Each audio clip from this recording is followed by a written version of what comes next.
Hello everyone and welcome to another Google Analytics tutorial.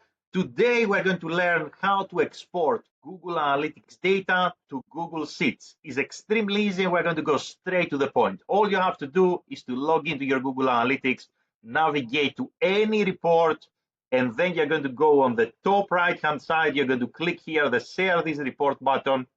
You're going to say we want to download the file, and we are going to say we want to export to Google Sheets, and that's all. You can do this in any Google Analytics report.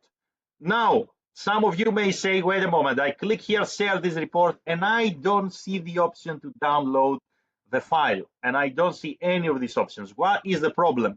The problem is permissions. You don't have the permissions in the account or the property to take this action. So you need to go back to the business you are working with, to your stakeholders, and you need to tell them to give you the right permissions. How are they going to do this?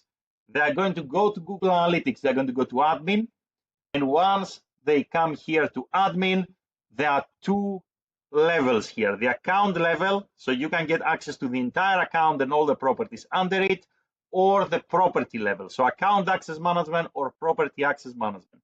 And all they have to do is to click here. Account access management or property access management is the same thing.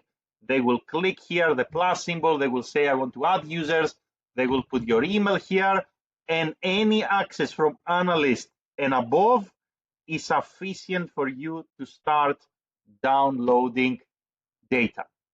That's how they can actually give access to you, and that's how you can actually start downloading data to Google Sheets, start exporting Google Analytics data to Google Sheets.